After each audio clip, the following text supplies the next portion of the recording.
संगत का हमारे जीवन में काफी अधिक महत्व है। संगत सही रहेगी तो हमारे विचार सही रहेंगे और विचार सही रहेंगे तो कर्म भी सही रहेंगे और जीवन में सुख शांति बनी रहेगी। इसलिए सत्संग करते रहने की, कोई अच्छा साहित्य पढ़ने की सलाह दी जाती है। सत्संग हमारे जीवन पर कैसे असर करता है, इस संबंध में गौतम बुद्ध की एक कथा प्रचलित है। बात उस समय की है जब गौतम बुद्ध काफी प्रसिद्ध हो चुके थे। वे रोज प्रवचन देते, जिन्हें सुनने के लिए काफी लोग पहुंचते थे। प्रवचन सुनने एक लड़का रोज आता था। वह गौतम बुद्ध की सारी बातें बहुत ध्यान से सुनता था। काफी दिनों तक प्रवचन सुनने के बाद एक दिन उस लड़के ने सोचा कि मैं प्रवचन तो रोज सुन रहा हूँ, लेकिन मेरे जीवन में कोई बदलाव नहीं आ रहा है। बुद्ध बातें तो अच्छी बताते हैं, लेकिन कुछ लाभ नहीं हो रहा है। मुझे इस बारे में बुद्ध से बात करनी चाहिए। अगले दिन वह लड़का बुद्ध से बात करने की इच्छा लेकर पहुंच गया।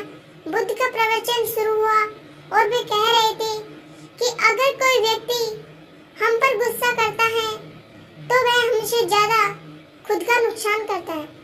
अगर हम भी दूसरों के गुस्सों का जवाब गुस्से से ही देते हैं तो हम खुद का नुकसान कर लेते हैं।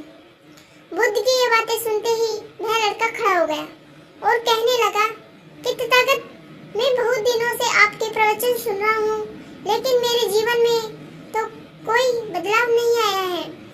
मुझे तो प्रवचन सुनने से कोई लाभ नहीं हो रहा है। बुद्ध ने अपने प्रवचन बीच में रोके और उस लड़के की बात सुनने लगे। जब वह लड़का चुप हो गया तो बुद्ध ने उससे पूछा कि तुम कहाँ रहते हो? लड़का बोला कि मैं सारस्वती में रहता हूँ। बुद्ध ने कहा कि सारस्वती से यहाँ तक की दूरी कितनी होगी और यहाँ आने में कितना समय लगता है? उस लड़के ने बुद्ध की बातों का उत्तर दिया तो बुद्ध ने फिर पूछा कि यहाँ आते कैसे हो? उसने बताया कि मैं कभी पैदल आता हूँ, कभी सवारी का कोई साधन नहीं मिल जाता है, उससे आ जाता हूँ। बुद्ध ने फिर एक नया प्रश्न पूछ लिया कि क्या तुम यहाँ बैठे बैठे अपने घर पहुँच सकते हो?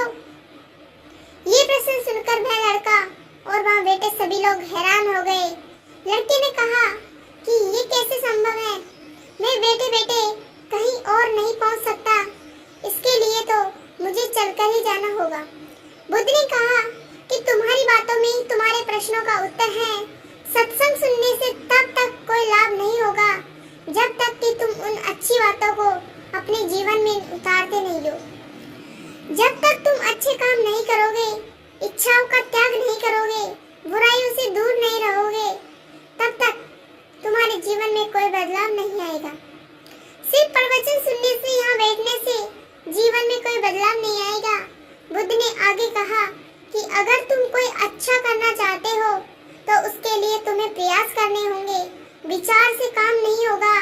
सत्संग में तुम्हें सही गलत बातों की जानकारी मिलती है, लेकिन उन्हें अपने जीवन में किस तरह उतारना है, ये तो तुम्हें ही तय करना होगा। तुम्हें प्रयास करने होंगे, तभी जीवन में सुख शांति और सफलता आएगी।